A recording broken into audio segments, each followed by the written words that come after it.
যুক্তরাষ্ট্র সারা পৃথিবী থেকে তৈরি পোশাক আমদানি কমিয়ে দিয়েছে। শুধু বাংলাদেশ নয়, অন্যান্য যেসব দেশ থেকে যুক্তরাষ্ট্রের ক্রেতারা পোশাক আমদানি করে, সেসব দেশের পোশাক রপ্তানিও কমেছে। প্রাপ্ত তথ্য থেকে দেখা যায় ২০২২ সালে যুক্তরাষ্ট্রে যে পরিমাণ পোশাক রপ্তানি হতো, ২০২৩ সালে এসে তা আশঙ্কাজনক হারে কমেছে। তাহলে কি যুক্তরাষ্ট্রের নাগরিকরা তৈরি পোশাক কেনা কমিয়ে দিয়েছে? রপ্তানি সংশ্লিষ্টরা বলছেন, করোনা মহামারীর পর বিশ্বের অর্থনীতি নিম্নমুখী হওয়ার প্রভাব যুক্তরাষ্ট্রেও পড়েছে।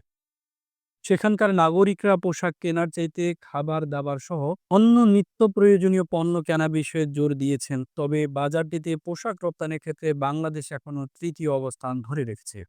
প্রাপ্ত তথ্যে দেখা যায় ২০২২ সালে যুক্তরাষ্ট্র পৃথিবীর বিভিন্ন দেশ থেকে মোট ৯,৯৮৫ কোটি মার্কিন ডলারের তৈরি পোশাক আমদানি করেছে। কিন্তু পরের বছর তা নেমে আসে ৭,৭৮৪ কোটি মার্কিন ডলারে। চীন, Vietnam, Bangladesh, Bharat, Indonesia, Cambodia, Mexico, Honduras, Pakistan, দক্ষিণ কোরিয়া থেকে সাধারণত যুক্তরাষ্ট্র পোশাক আমদানি করে থাকে। দেশটিতে রপ্তানি আয়ের ক্ষেত্রে বাংলাদেশ তৃতীয় অবস্থানে রয়েছে, প্রথম স্থানে আছে চীন আর দ্বিতীয় অবস্থানে আছে ভিয়েতনাম। রপ্তানিকারক প্রতিষ্ঠান রাইজিং গ্রুপের ব্যবস্থাপনা পরিচালক এবং বিজিএমই এর সাবেক সহ সভাপতি মাহমুদুল হাসান খান বাবু বলেন, করোনা মহামারীর পর যুক্তরাষ্ট্র সরকার সেখানে ভোক্তাদের প্রচুর অর্থ দিয়েছে।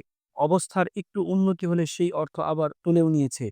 এতে জনগণের হাতে অর্থ কমে যায়। তারা ক্রয় ক্ষমতা হারিয়ে ফেলে। তিনি বলেন, যুক্তরাষ্ট্রের কেন্দ্রীয় ব্যাংক সুদের হার বাড়ানোর ফলে সেখানে মূল্যস্ফীতি বেড়েছে। মানুষ পোশাক কেনার চাইতে খাবার-দাবার, গাড়ির জ্বালানি প্রভৃতি খাতে বেশি পয়সা ব্যয় করছে। মাহমুদ হাসান বলেন, অর্থনৈতিক অবস্থা খারাপ হলে মানুষ সাধারণত কাপড় কেনা কমিয়ে দেয়। এক্ষেত্রে তাই হয়েছে। বিজিএমই এর সাবেক পরিচালক এবং ডেনিম এক্সপার্ট লিমিটেড এর এমডি মহিউদ্দিন রুবেল বলেন, করোনা মহামারীর পর এমনিতেই বিশ্বব্যাপী অর্থনীতিতে মন্দা শুরু হয়েছে।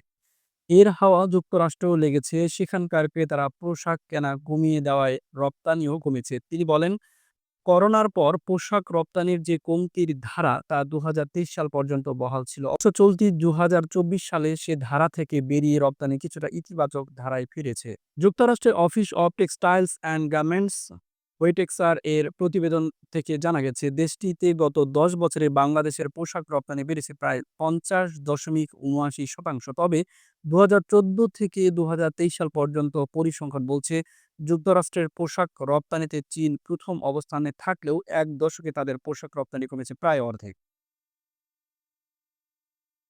আর সে জায়গায় ভিয়েতনাম ও বাংলাদেশে তাদের অবস্থান তৈরি করেছে। ২০১৪ সালে যুক্তরাষ্ট্রে যেখানে বাংলাদেশের পোশাক রপ্তানি ছিল $৪.৮৩ বিলিয়ন, সেখানে ২০২২ সালে এই রপ্তানি উন্নীত হয় $৯.৭৩ বিলিয়ন।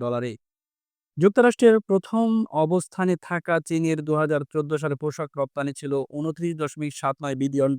সেখানে ২০২৩ সালে এই রপ্তানি কমে দাঁড়িয়েছে $১৬.৩২।